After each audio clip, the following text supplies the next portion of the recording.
Well, good evening, ladies and gentlemen. I'm Bruce McDonald, and this is the Talamanca Review.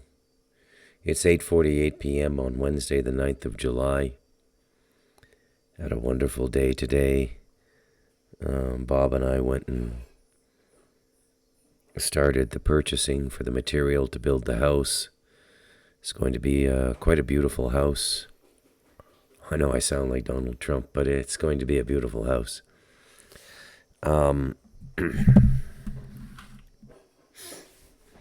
So yeah, everything is going well here, and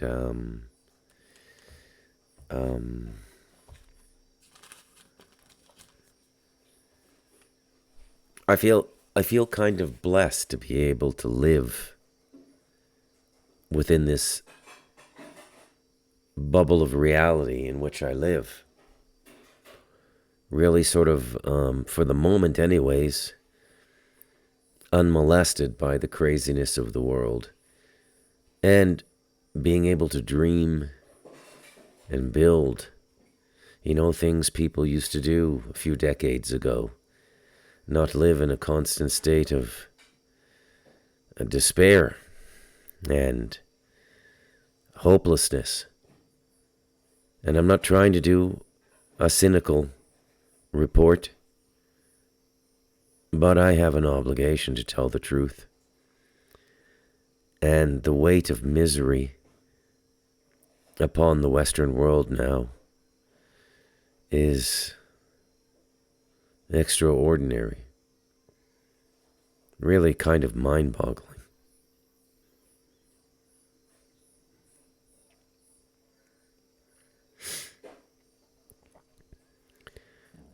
One of the things that I've noticed now is we are in a period of reconciliation. Financial well, before I get into this, let me explain what I mean, because these concepts are so normal to me. This way of seeing reality is so normal to me that I sometimes forget it's not normal for everybody.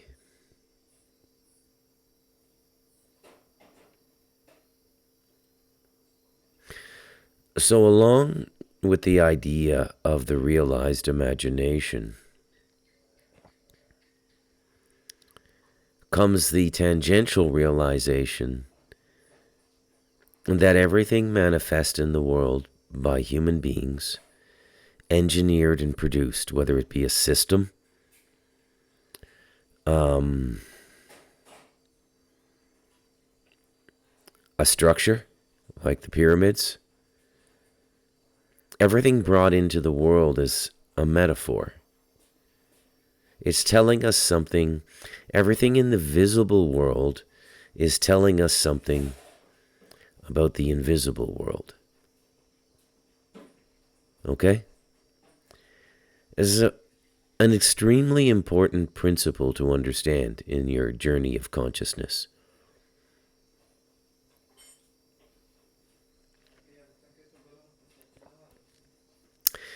I have a moment here where I'm reminded of the non-duality people, telling us what a wonderful reality they live in non-duality. How non-duality just descended on them one day. But none of the lessons or understanding of the dualistic system are understood by them, which means that the ascension to non-duality and the lessons learned therein are irrelevant from their perspective, which is what I find so repugnant about these systems. Okay?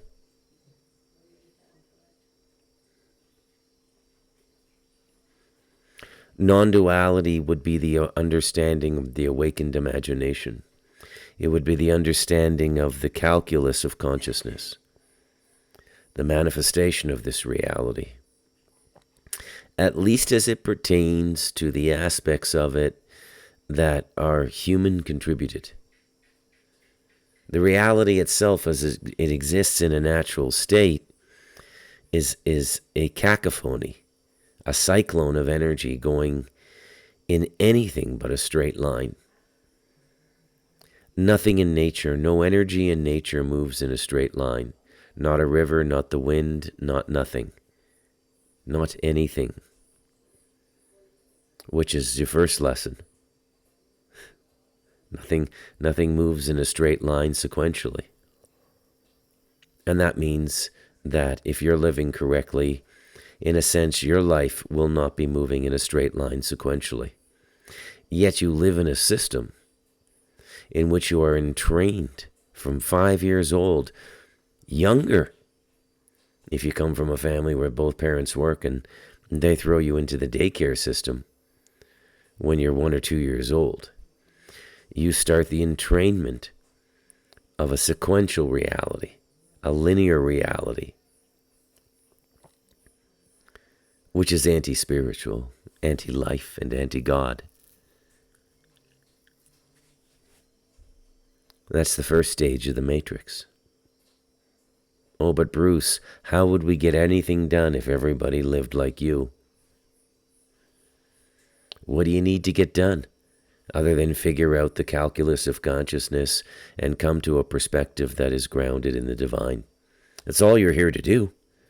You're not here to build fucking bridges or cure diseases or even write books, if I can take a knock even at myself. These are just things we do to pass the time. The fundamental reason a human being is on this planet is to grow in understanding, to grow in consciousness, and to grow in the presence of the divine within them, within us, within you. This life force. It's the only reason this whole show was created.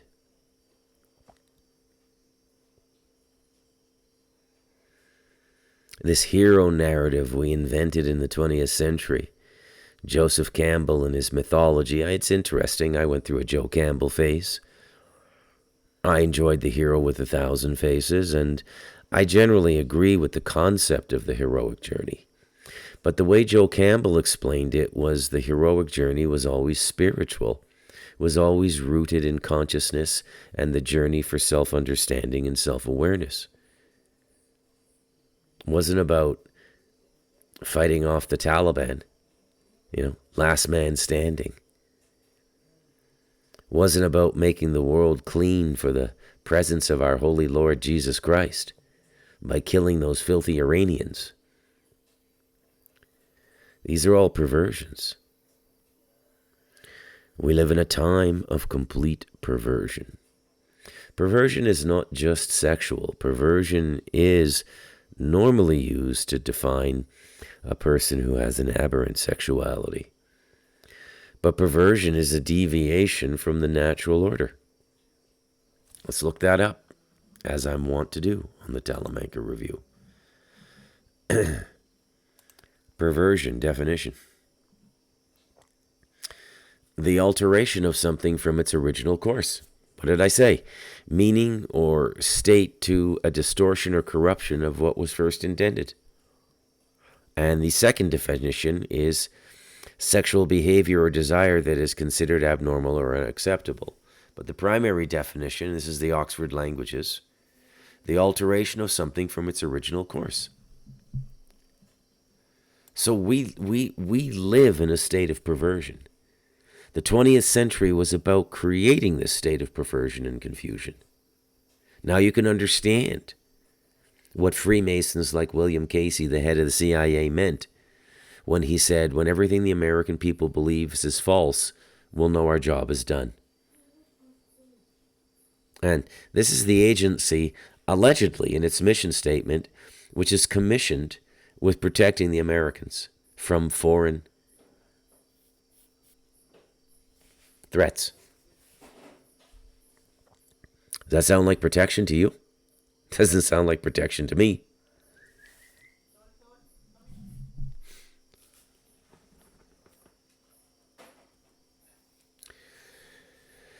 Oh, Bruce, where are you going with this podcast? It's like I've hooked a 500-pound tuna. I'm trying to pull it in with a sport fishing rod rather than a commercial fishing net.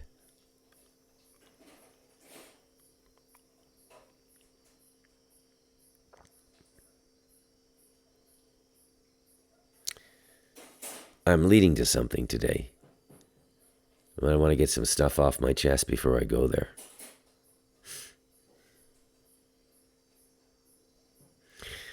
I'm witnessing something very sad right now that makes me reflect upon the period of reconciliation. Oh, now I remember where we were.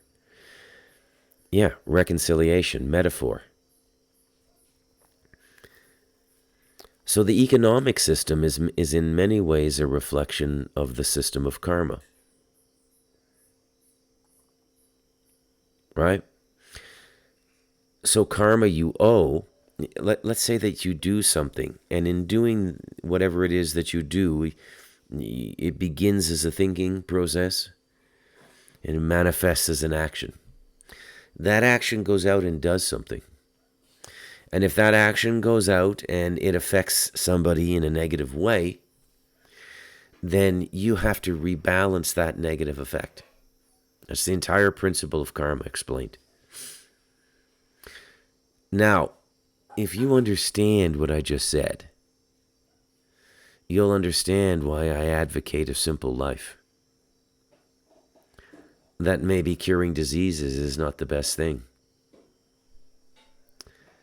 Maybe trying to change the world through a scientific discovery is not the best thing, because you are responsible for that action.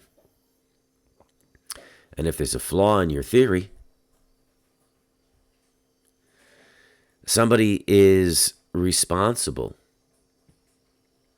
for the mRNA vaccine.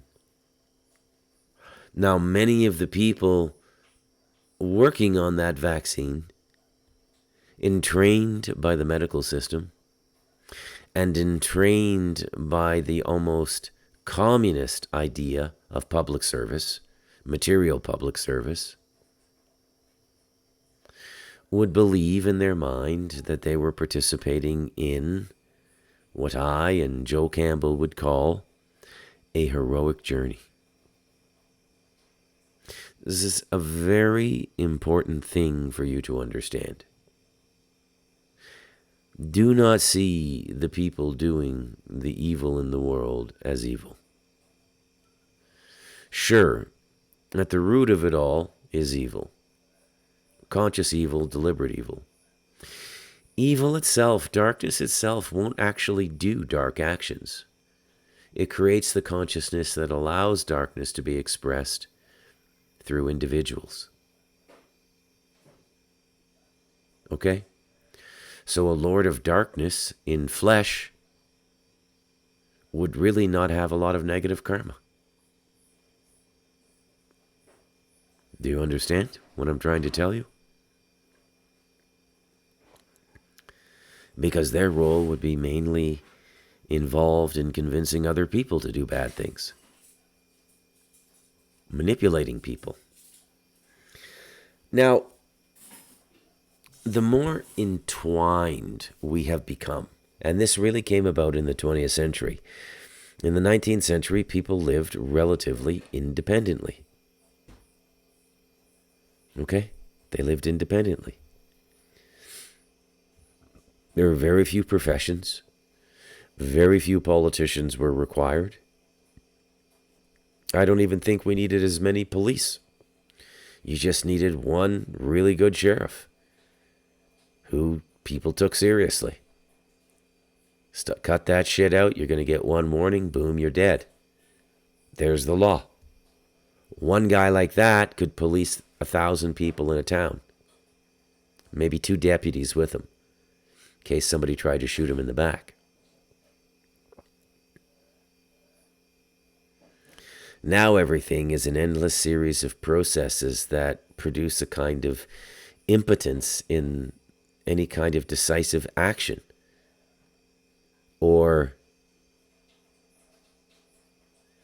consequence to action, which is a mandatory thing, by the way. Right? There are times you will be called in life to perform a consequence to somebody else's action. You will be called upon, you may be called upon by the spirit of life to execute justice. This is not a Muslim idea. It's a universal spiritual idea. Spirituality is not all passive. That's a bunch of bullshit they told you. That's what those Unitarian and United preachers are telling you. Fucktards. Really, you're not going to understand anything till you figure it out yourself. And that can't be done without having a ruling passion for truth and the divine and reality. That lasts your whole life. Decade by decade, it manifests in different ways.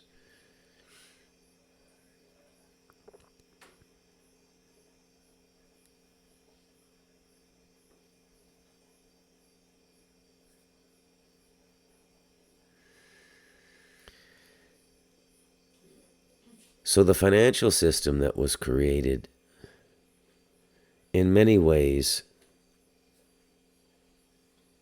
will abate.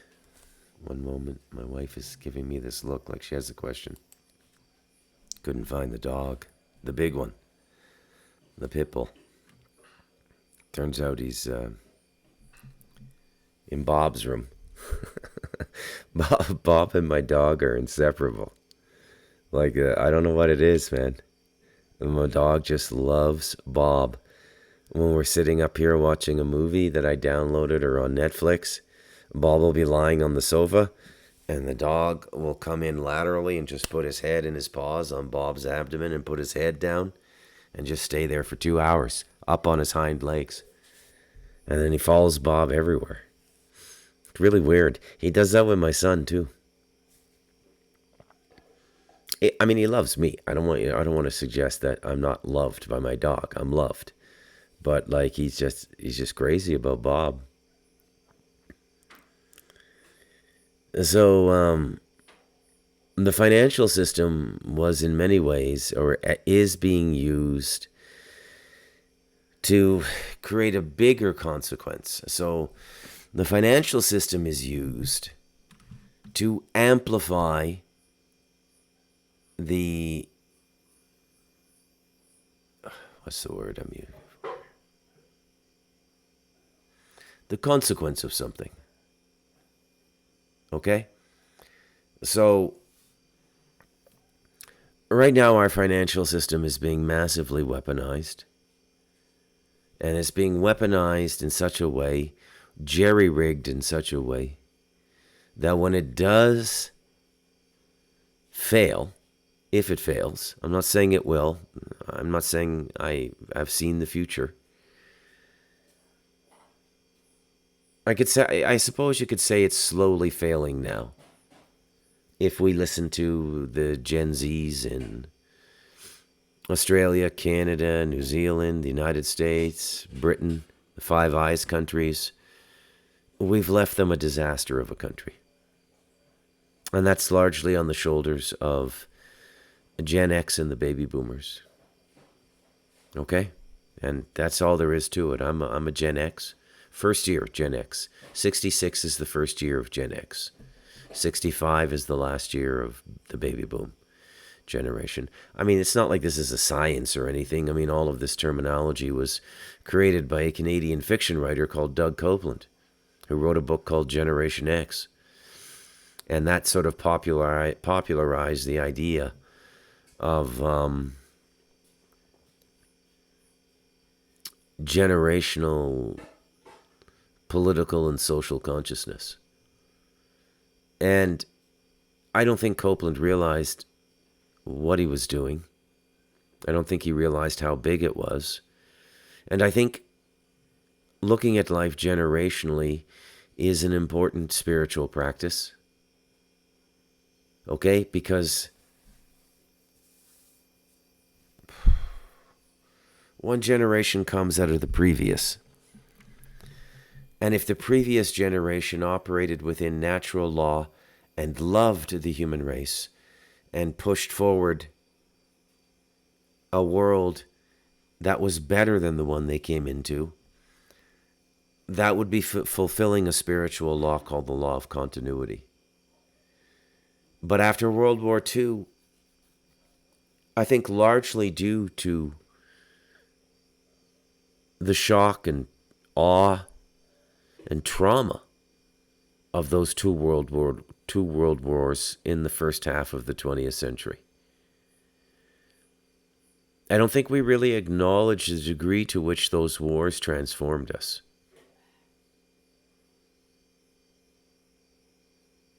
Right? It takes 2 or 3 generations to come out of a war consciousness, the trauma of a war consciousness.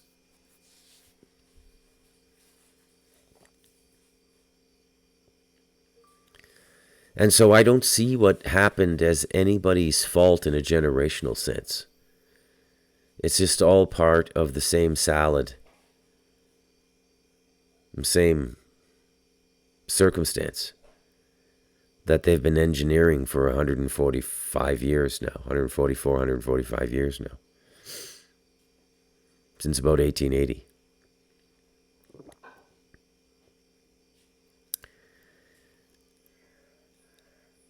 And this is how they take down societies. Okay?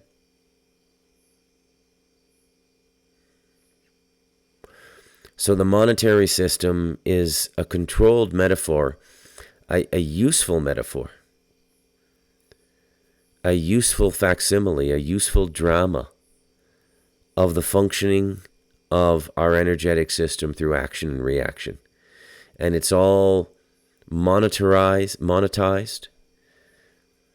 and actualized through numbers. There's, of course, no usury in nature. There's no usury in nature. A tree is going to produce the amount of apples it's going to produce. No usury whatsoever.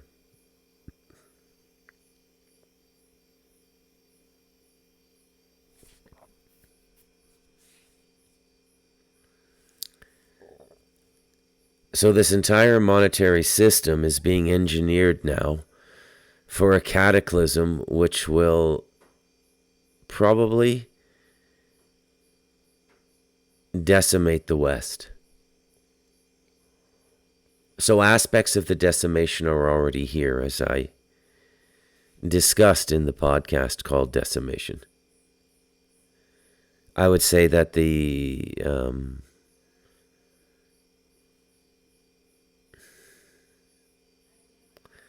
pandemic and the official response to it is part of that decimation.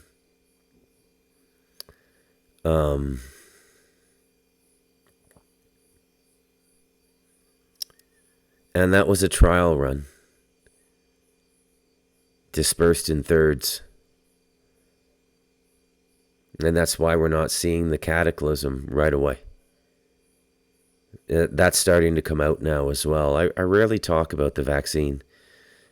I suppose I find it to be, I don't know, maybe even too dark even for me. And I'm pretty accustomed to talking and thinking about dark things.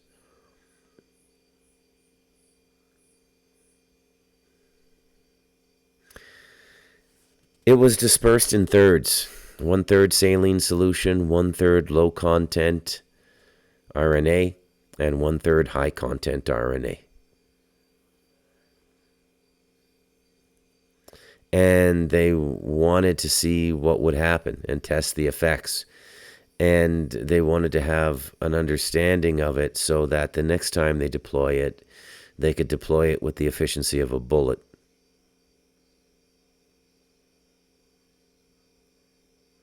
We are way past defilement, folks. We are way past desecration. Defilement and desecration was done by the baby boomers and Gen X. Millennials and Gen Z, unless they have very resourceful parents, are going to be the recipients of the decimation.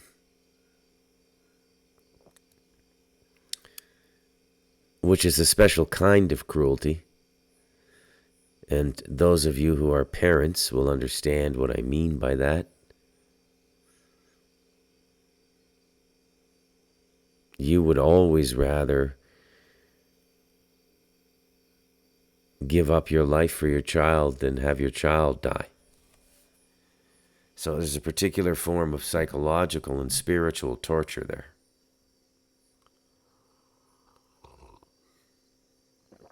Very difficult for a lot of people to look at this. Very difficult. They can't function. They can't... I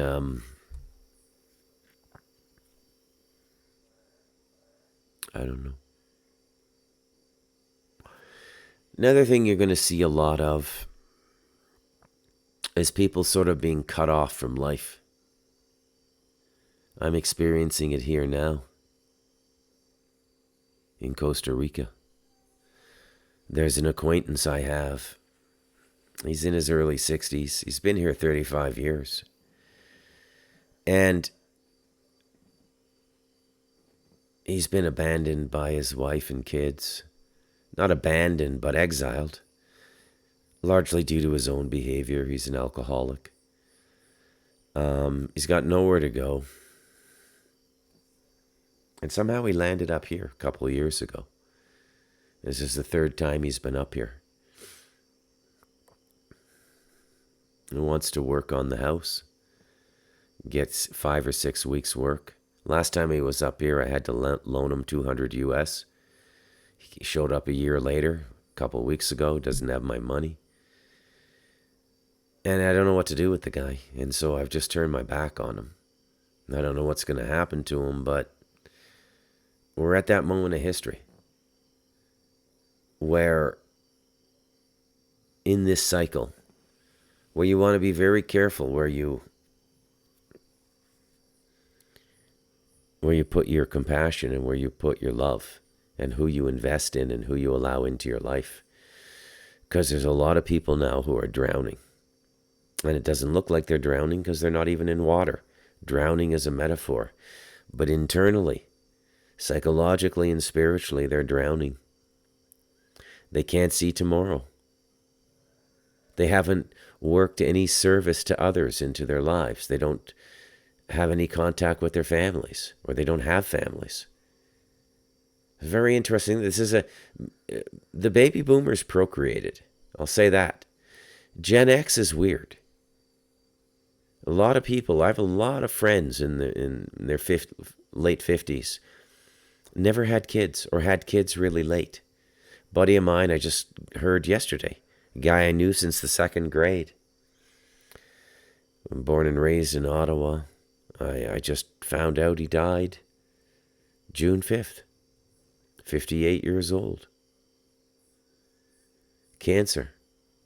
And again, when you read the obituary, it was sent to me by another friend I've known from grade school. And it was just, it has all the hallmarks of what the medical industry is calling turbo cancer now, which is just cancer operating on an immune system that doesn't function as a result of being compromised by ribonucleic acid and the spike proteins.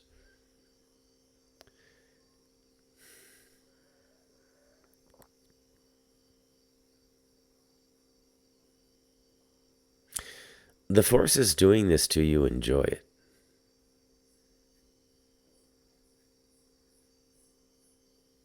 I don't know if that helps you understand or not, but it's important that you know. The forces doing this to you, enjoy it. Just like Jimmy Savile enjoyed what he did. Just like Sigmund Freud enjoyed what he did.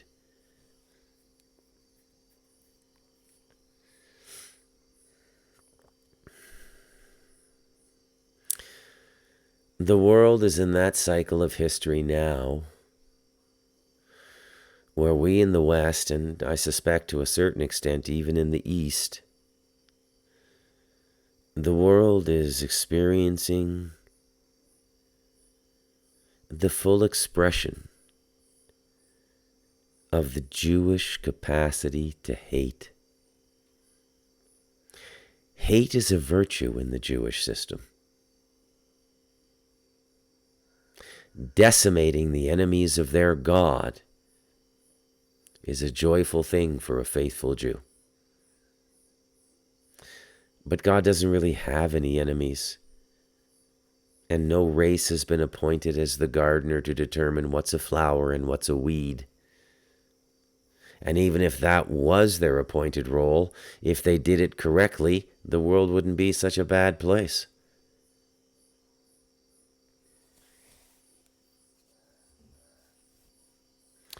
Which brings me to where I intended to go tonight from the very beginning of this podcast.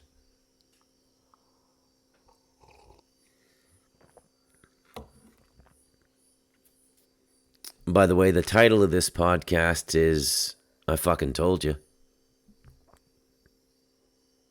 When I write it out, I'm actually just going to say I told you. But when I pass it to you verbally, it's I fucking told you.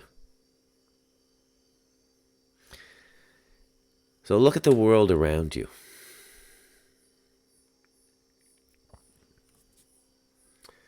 Promise of transhumanism. Promise of a near immortal future, if that immortality takes the form of nanotechnology that can repair your body at a cellular level or even a molecular level, allowing you to regenerate cells artificially and live thousands of years, perhaps indefinitely. If this sounds like science fiction to you, or if I sound like a lunatic to you, let me be the one to tell you, you do not understand the world you are living in.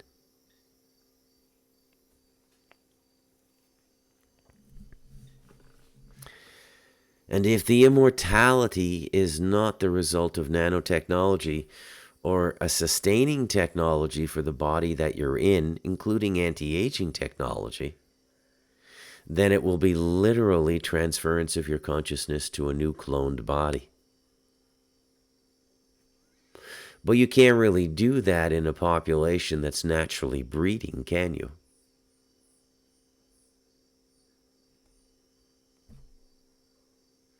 Hence the death jabs, hence the depopulation. So on the one hand, we have all these futurists out there now. Your Peter Thiel, your Elon Musks, people like that. Bill Gates, you could say, is one.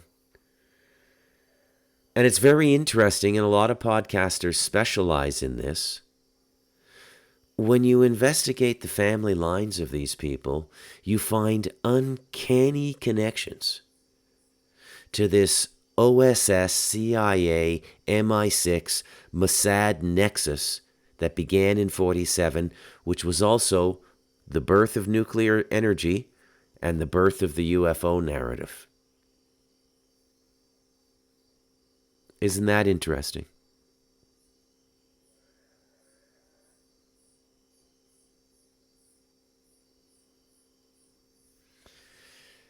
The world emerging is not the product of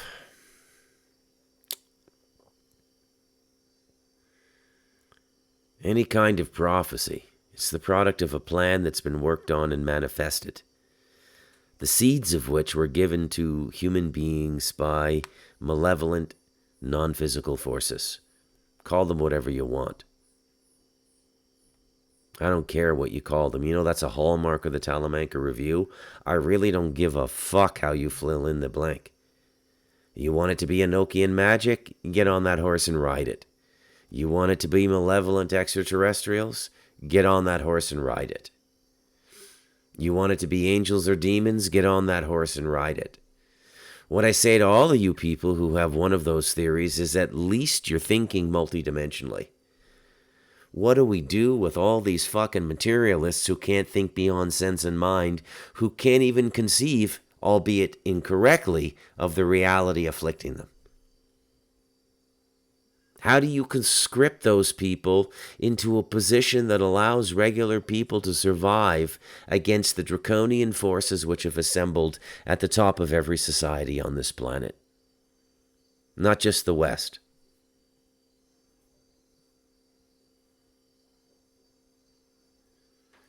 It's the revenge of the fucking cunts we're dealing with here.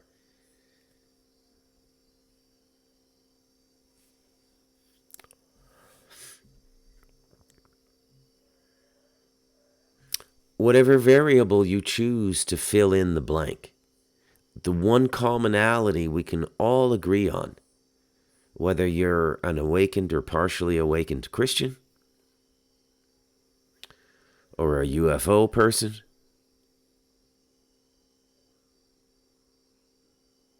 or you're coming from some system of magic that allows you to conceptualize multidimensionally. What is the commonality for all of us? I will give it to you. What we're up against hates us with a purity that would rival the love of the saint. Let me repeat that. What we are up against hates us with a passion and a purity and an intensity that would rival the love of a saint.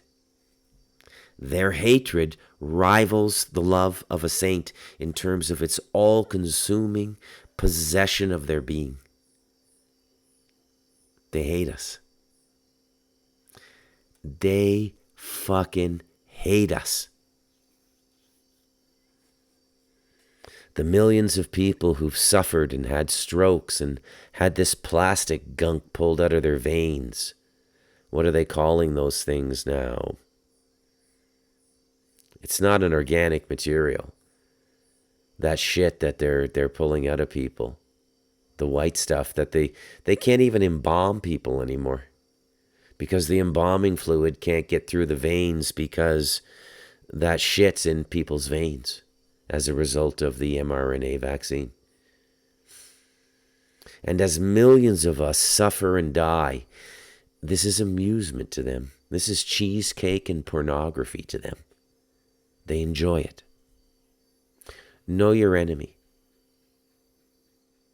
Thank your enemy. Because if your enemy had not shown you the purity of their purpose, you couldn't have conceived of a purity in the opposite direction. The purity of surrender to the divine, the purity of love, which is your only salvation at this point. Your only salvation is to cultivate a consciousness that surrenders to life, where life is God. It's too late now, I think, to mount any sort of a defense.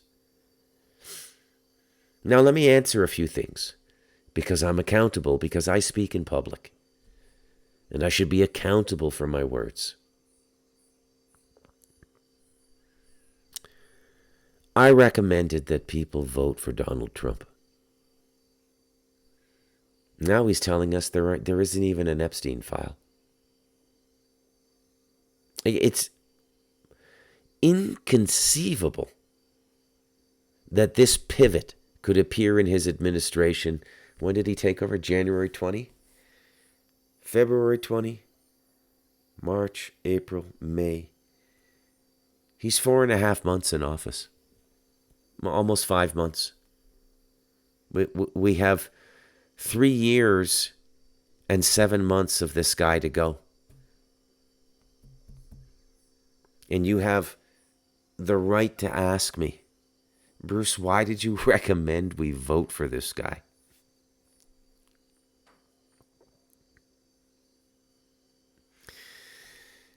Because I deduced that he was the guy most likely to reveal the truth to us, whether it was his intent to do so or not. That because of his stumbling megalomania, and because of the particular affliction that's been put upon him, and there is an affliction upon him, let's call it a divine affliction, he is in a sense incapable of lying, even though he lies all the time. This is the funny thing about Trump, is that when he opens his mouth, he fucking lies. But when you follow what happens around him and the way the circumstances unfold, somehow the truth just comes about, whether he wanted it or not. I saw this in 2016. And I thought about it. I contemplated. I said, what's going on here? I've never seen anything quite like this in politics before. And I was led to the realization, let's call it a conclusion, that Trump had a kind of a divine personage. In a cosmology that includes divine personages like Loki, the trickster, But remember the lesson of the devil in us. Doesn't matter what your divine personality is, you're working for the divine being if you're a divine subordinate. The devil is God's confidential informant. Goes deep undercover with you, and when the mission is over and everyone's getting busted, the devil turns evidence on you. That's what he does. Yeah, here he is. Here he is, God. This is what he did. How do you know? Well, I was with him the whole time. I'm willing to testify. That's what the devil does. Okay? Works for God. Everything works for God. That is true singularity. That is true non-duality.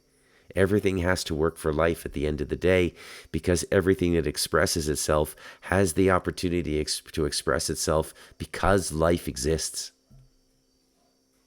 It's amazing when you think about it. It's so beautiful.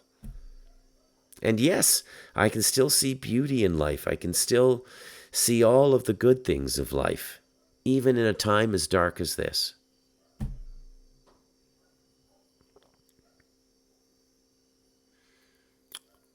So what is Trump telling us?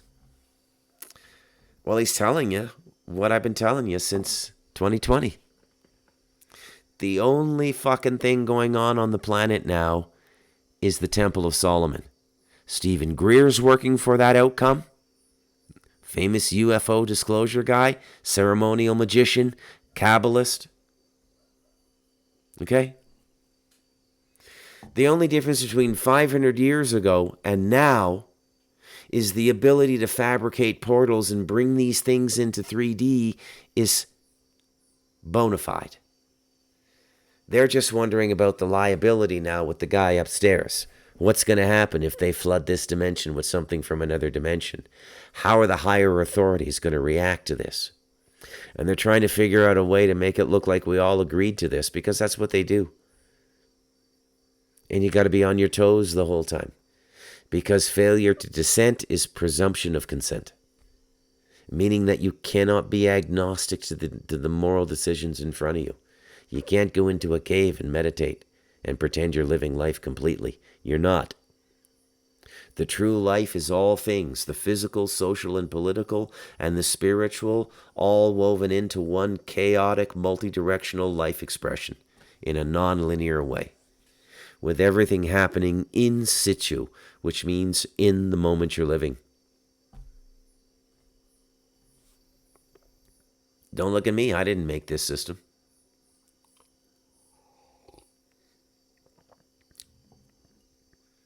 So Trump is telling us,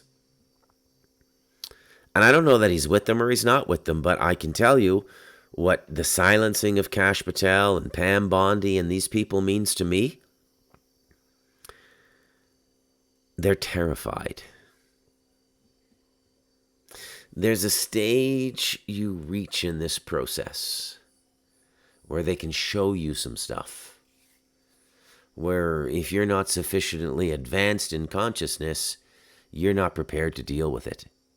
And you go into a shock intensely more amplified and significant than the generational shell shock I described of the 20th century as a result of World War I and World War II.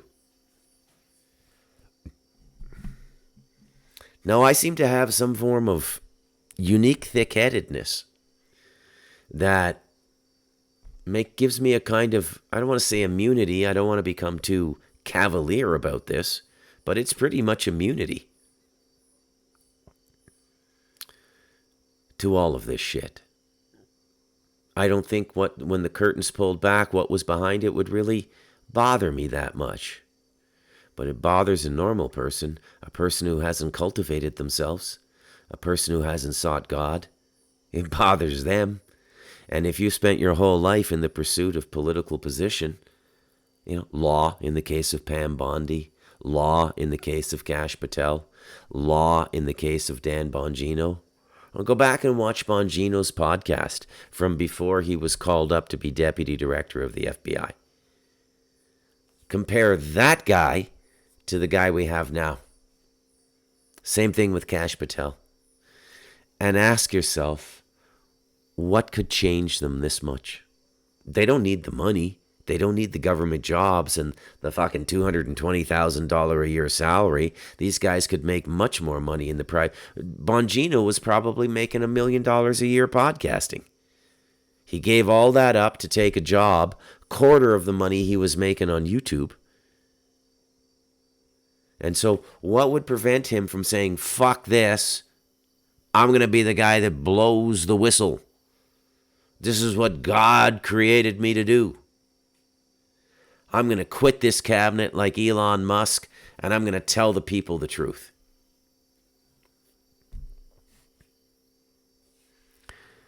Something fucking terrifying that he's not prepared to deal with. Something he hadn't even considered. Something so horrifying, he's now their zombie by fear. The rabbis have such things. They have their golems.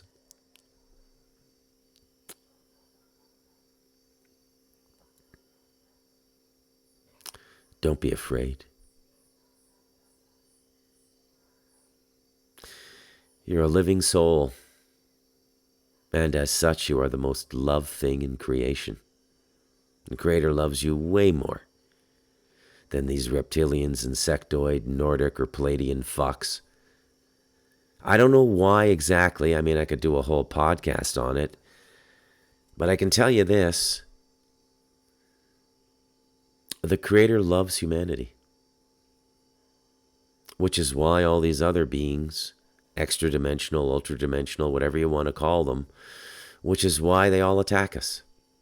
It's a kind of a jealousy, and they want what we have. And we're so fucking stupid in 2025, we don't even know what we have. We don't even know that we're a living soul. We've allowed these ignorant fucking cunts to tell us we're a series of impulses that want to kill our father and fuck our mother. Thank you very much, Sigmund Freud. Coke addict, pedophile, practicer of incest. Thank you very much, father of psychoanalytics. You Kabbalistic fucking cunt. You fucking ghoul.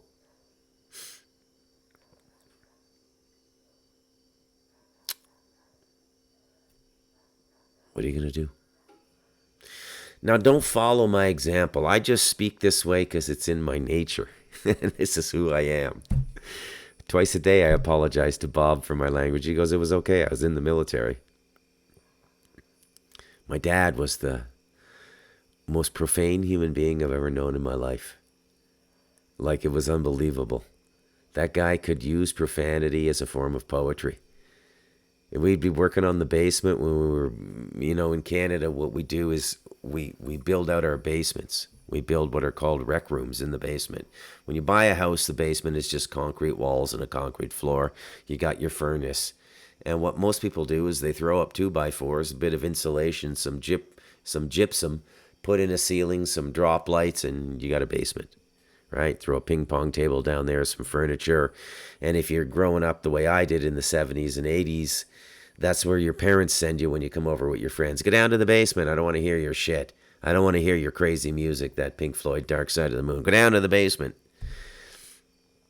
And we were helping my dad build the basement when I was 9 and my brother was 10. And it was unbelievable. My father would miscut a 2x4 and it would be 5 minutes of profanity like you've never heard in your life. It's fucking unbelievable. And somehow I picked up on that,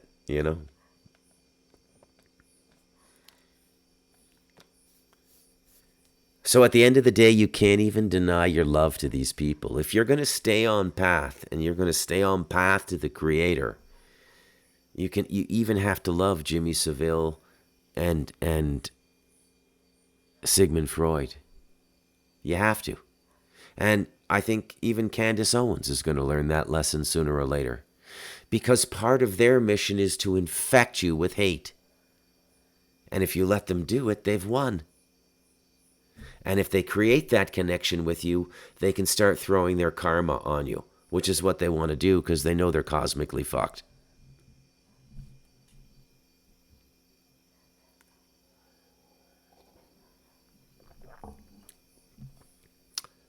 I fucking told you. I'm Bruce McDonald, and this has been the Talamanca Review.